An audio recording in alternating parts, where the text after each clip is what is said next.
We're going to live. Okay, I'm starting Instagram, so you're going to be. Let's make a funny face.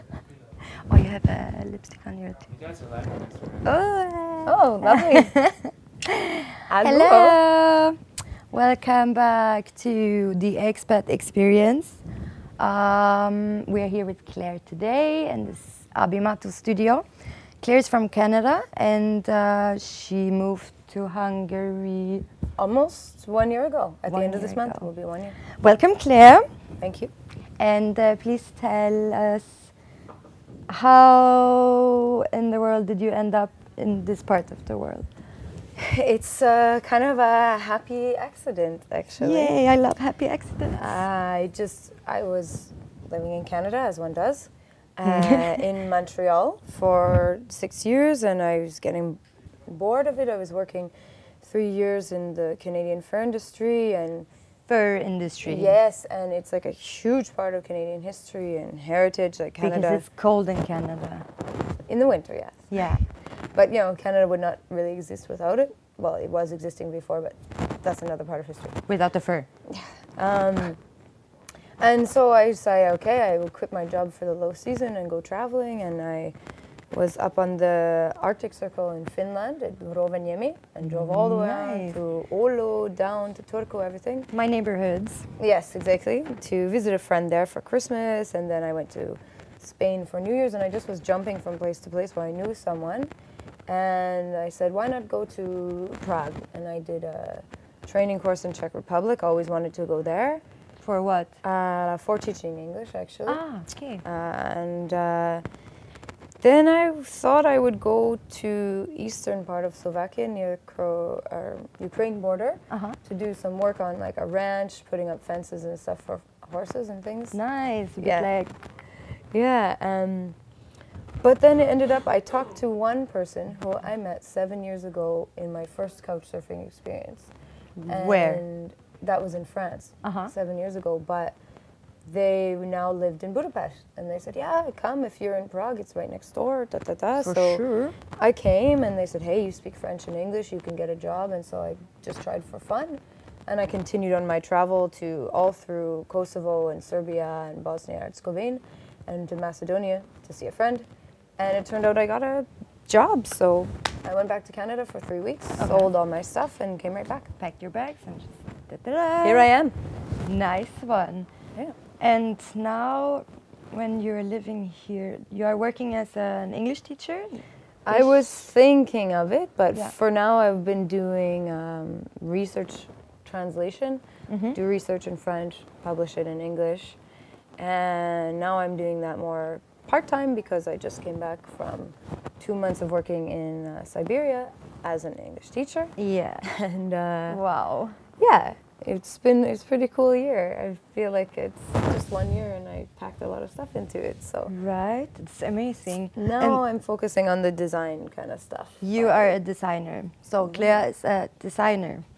You are designing what? I'm mostly working with leather, antler, tooth, and bone. Sometimes fur, but mostly the leather, antler, tooth, and bone because this is the most kind of sustainable, using the parts of animal that hunters, for example, which is where I get most of my stuff, Yeah. that hunters aren't using. Yeah, Or exactly. that would Or be- like the antlers are normally like they keep them to put them in the house or Yeah, like for display exactly. only, and it's like a pride thing. Yeah. But not always, because most of them, like if it's not big, for example, like huge, then Yeah, it's not exactly. such a big thing. So they just kind of waste them. I know my father, for example, he's a hunter. He has a lot of them we have in the house. Oh yeah? He said, I need some local European suppliers. we are actually. looking for local European suppliers. Leather, antler, tooth, and bone.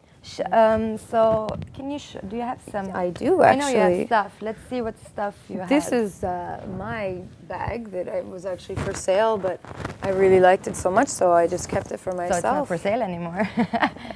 All of the stuff, what's important is that it's all one of a kind. Like every animal is unique, so all of the bags, everything sure. is unique. And this, for example, it's a brindle cowhide, so not from hunting, but you know, we in Alberta, in Canada, where I'm from, we have a lot of cows, so might as well use it all. Right. And you can see even like this is the brand from like the animal's life when it was alive. And then my brand on the inside here, the Ursus. Sure. We have lovely stickers as yeah, well. this is the there. Yeah. Ursus. And the inside is done with stitching of hemp rope, also from Canada. Uh-huh. And this is one of my best, I think, This that is so nice. everyone tries to buy it off of me, and it's just a upcycled belt. Yeah. Like going in secondhand stores, making sure nothing's getting thrown out. I actually found a lot of indolommi here. Indolo. The big giant Budapest garbage day, I found a lot of fabulous. Isn't it called the Lomtala? Lomtalilamtaj. Lomme for short, yeah. Rob, what's it called? Lomtalanitaj? No. Yeah? Lomtalanitaj, exactly. Lomtalanitaj. Yeah. Ours is in the weekend. Okay, I will be coming 13th to your neighborhood district. then, please let me know. Anyways, your stuff is all handmade, right? Yes, and for like even these ones, like this is the tooth, the very back molar teeth of elk. Yeah. And a friend of mine in Canada who goes hunting often just finds a lot of body parts, like after a wolf or something has been there. Yeah. And just brings them back, and you boil them and get the teeth out like a post-mortem dentist. Wow. And you clean them up. You have to polish everything by hand, make a little hole because it's not a fragile material, but when you're using a power tool, then it becomes a fragile material. For sure. So you have all of these little tools. You have like. Yes. Do you have like a workspace, or you're working? I have like a workshop in my home for now. Yeah. And it would be nice to have a workshop where you leave and you have the ritual of going to work. Otherwise, you're kind of like sewing and using power tools in your pajamas, which is fun too. Excuse me. But yeah, so I'm spending a lot of my money on tools these days, which is fun. For this. What do you got? I need some water. Oh, here. There it is. Nice. Sorry, I stole it. But yeah, it's a good place to have a little workshop because the apartments here are huge and they're always set up with like one random room in the place that you can use for whatever you need. So it's good. Keep talking. Yeah, I never expected to be doing this in Budapest because I actually didn't really know anything about Hungary before moving here, except that where I'm from is a ton of Hungarian descendant people. Like everyone's last name is Tóth, Horváth, Kovács. Everything. In Canada? Yes. Okay. Yes. So Hungarians moved to Canada? It was like a lot during the war, and Canada had a really long and racist history of like not letting in, first of all, colonization, but then not letting in other groups of Europeans until they needed to fill up the West. And I guess they just thought all the Czech and Ukrainian and Hungarian people were good at farming, I don't know, and they gave the land and everything. So now that was all I knew about Hungary before moving to Hungary. Okay, but you had some knowledge at least. I didn't even know that actually Budapest was in Hungary. That was just... My sister does but the same mistake still. She says, you live in Bulgaria? And I'm like, Budapest. Kind of neighbors. Yeah. The thing is, you mix up Budapest and Bucharest until you've been to Bucharest. And then you don't mix it anymore. I haven't been to Bucharest yet, so... You'll know. Yeah, I'll check it out. You'll know it's different. But it was when you came here that you decided, I want to do my own stuff, I want to be designing my own stuff. Well, I was doing it in Canada, and because I was working so closely with the fur industry, it was easy to access materials, but I didn't want to access like new fur and things like that. And I started meeting people. Dominique Uzilo is a really nice guy working in Montreal who has done like a family generation of business for recycling, repair and recycle fur, taking old coats and making them into these beautiful things. So I talked with him a lot and other local people. And I was just always doing my own thing kind of as a hobby. Yeah. And now that I'm here, there's the Wamp market, the Gojdu Udvar market, and I was already in the Wamp for the Christmas time, and I will probably be in Wamp again at the Expat Experience Park, something like this, and the Gojdu Udvar, hopefully, for selling the stuff. Yeah. These are like the city markets. They're like public markets. Anyone can register. Do you think, like, are you thinking about going to festivals and stuff, or? I want to go to festivals because, for example, I have these the tobacco bags. Yeah, Like, this these is are my just one of the favorite. big tote bags. This bag is also Yeah. so beautiful. This is the same with the brindle cowhide. Can I Go show ahead, yeah. the inside because I really Oh love yeah, it. blue velvet. Blue velvet is, or actually any velvet is blue. It's so from the beautiful. movie, exactly. I love That it. was the inspiration. Yeah, it's really really nice. And then I have, this is just actually vintage curtains. Vintage curtains. Yeah. And inside we have the tobacco bags, Yes, which so are this so is great. what I was thinking to sell at different markets. Yeah. Like this, oh yeah, and your favorite psychedelic one. And this is a piece of vertebrae from a spine from cattle. Wow. Yeah. Yeah, that's crazy. And then inside I thought, you know, I could get away at markets or festivals selling little stuff like these ones. This is amber Yeah. from Estonia, and then turquoise, whatever.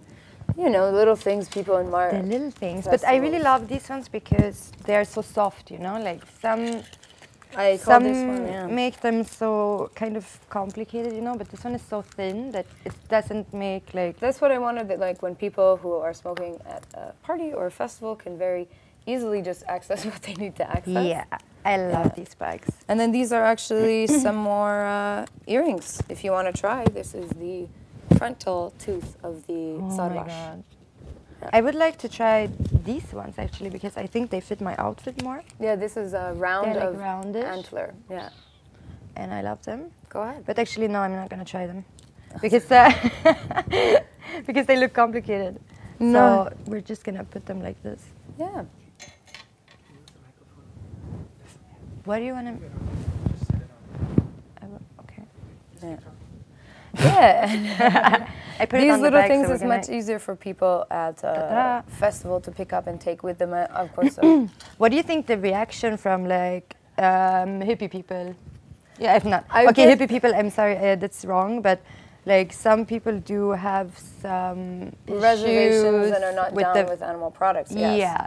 Well, I have obviously working in the fur industry. Like that's why I wanted to work in it, was to realize, is it as messed up as everyone says? And yes, commercial fur industry is like, this is industrial style of farming. Yeah. So I thought for myself, I want to get away from that and be using kind of the remnants, the after products that back in the day you would take those and make them into glue. But Yeah, we're yeah. not really doing that anymore. So I thought, you know, these are beautiful things. Like it's the, people might think it's the dirty old tooth of an animal. And I'm But like, they're wow, actually cleaned this is- and they're all cleaned and beautiful. I mean, what and would happen to polished this them. tooth anyways? Like, I mean, it's there already. The animal is dead and it's not Yeah. from like a farmed animal. And It's not, from... the hunting is not like I'm going to hunt a For deer fun. so I can take the tooth. This Yeah. is from people like the day that I went to get all these teeth. I went to my friend's house and we ate the meat of Yeah. the deer that, or the elk actually, that he had gone 10 hours out into the bush. Half of that's driving, half is hiking. And you know, you wait there for days and you bring it back, this huge thing that's definitely bigger than you or I. Yeah. And like as big as this whole couch, and bring it back, and like all the person wants is the meat, and then they have for a whole year all the meat that they could ever need, one animal for Yeah. one person. And this animal is not even hunted for fun. It's like usually like... It's not sport hunting. No, Yeah, it's not sport hunting. It's like- not going like to shoot some endangered species, or it's like...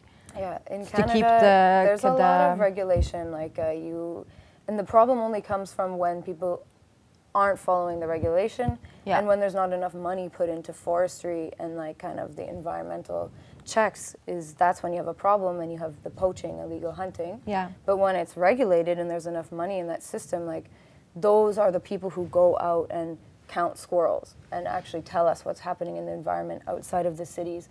So I just find it's funny when it's people who are from cities have this negative reaction and they have no idea what's Yeah. actually going on, and that if it wasn't for people who are going and spending 10 hours to go out in the bush and see a herd of 1,000 elk and say, hey, you know, last year it was 2,000 or last year it was 1,500, Yeah. and it's hunters that you get a lot of information from, and that actually Yeah, how's- work like hand in how hand the with animal- forestry. So Yeah.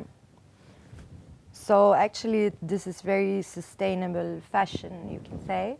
that's the kind of main goal, is to be anti-fast fashion. Yeah. Like things Which just coming totally in a makes huge sense industrial today scale. because now it's just way too much. Like Yeah. we're producing so many things from fake materials, and all of this beautiful stuff goes to waste because we have this kind of weird It's- attitude towards it, that it's wrong. And I mean, I do love animals, but I think that if the animal was already killed for a purpose, which is use every part of it. That's what yes. it's about, is Yeah. use every part, and to take away a kind of stigma, like it's of what modern people think is like acceptable or not, versus like rural people who go out and do the things, and people in cities who consume and then judge it. Yeah, exactly. I always say that if we want to eat meat, we should have our own animals and kill them. Fair enough. Well, I mean, if I had my own cow and I had to kill it, I probably would be a vegetarian full time. Well, that's the kind of thing, is when you go out and you get your own food, you actually realize this process of Yeah. everything. And just from doing this and going to, when I was living in Montreal, I would go to First Nations reserves outside the city to buy my leather and stuff like that, to support this kind of local stuff, and also people that were disenfranchised by the European fur industry, and like to find out what's actually going on with people and make sure that it's coming from a good source. And like, these are usually families that Yeah. are doing it, and they're getting it, and you buy from them. And much nicer to deal with a family than a faceless, huge producing Just company. a big shop wherever that you get all the supplies. Yeah. So right now it's kind of like you're getting most of your stuff from Canada because that's where you have your contacts. Yeah. But for sure there's lots of hunters here, no? I mean, maybe not in the city so much, I don't know. But if anybody's watching or have a contact, you should Let me know. let Claire know, because she is actually making use of these. All the parts of the animal you don't want, I will take them away. Yeah. But So we're gonna put like all of Claire's contact details. please do. Maybe not all of them, but I mean for her Facebook page, and For the Ursas. I mean, That and is in them. general, like you're actually making a bit like custom-made That's products. what I've been doing now, mostly since coming to Hungary, is actually making custom bags. I made one for a saxophone player here. Yeah. Needed a traveling bag, so I made very similar like mine, but with no fur on the outside, just Yeah. leather. So And beautiful. yeah, little wallets, stuff like this for people as well. Yeah, I know you have a jacket. I want to show the jacket. Oh, Do you for have the sure. jacket? Do you wanna model it for me, actually, Well- because it's kind of your size. All right, I'll just model it and then we'll just leave it. This is with Xena So cool, huh? warrior princess with a big deer on her Oh back. yeah. With rabbit fur, and this is all hand sewn on the jacket. So I'll put it on. Yeah. So this is like actually, I mean, somebody can contact you and say, I would like something like this, and then Yes. you will just. Because Yeah, it's of course. just the Can we see it? absolutely nice one. Because it's just a denim jacket, Yeah. and so you have your own jacket that you know you really like, but you want to do something to it, make it a little more special. And the best thing is that all the things that are put on the back are not permanent. So after a year or two, you want some different design, Ah, I can take them off and recycle the same material to do it again. nice Yeah. one. One issue though, like washing it, not so easy. That's what I was thinking, that it's best to do it on denim jackets, because who Yeah. washes their denim jacket? Nobody. I know we don't want to admit it, but we wear it to a festival all summer and we don't wash them. We just don't wash That's part them. of it being your summertime memory jacket. Sorry? Air it out. Yeah, yeah. Just air it out. Make sure you have good air around, and then.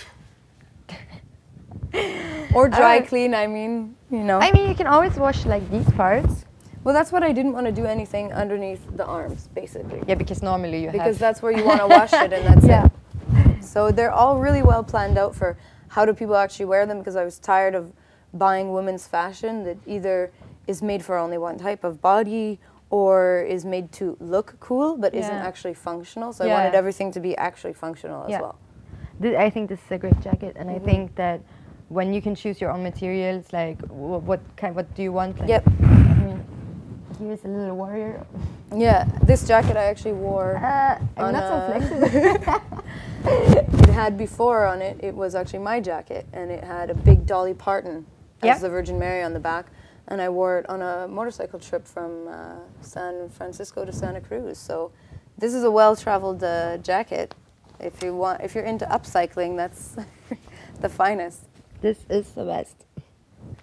anyways, I think that your stuff is really great. Thanks. And I think that anyone who is actually interested in getting some sustainable fashion on your bodies, go for it, contact Claire. Thank you, Claire, for coming. Yeah, thank you. Thanks for having me again. So, see you next week. Cheers.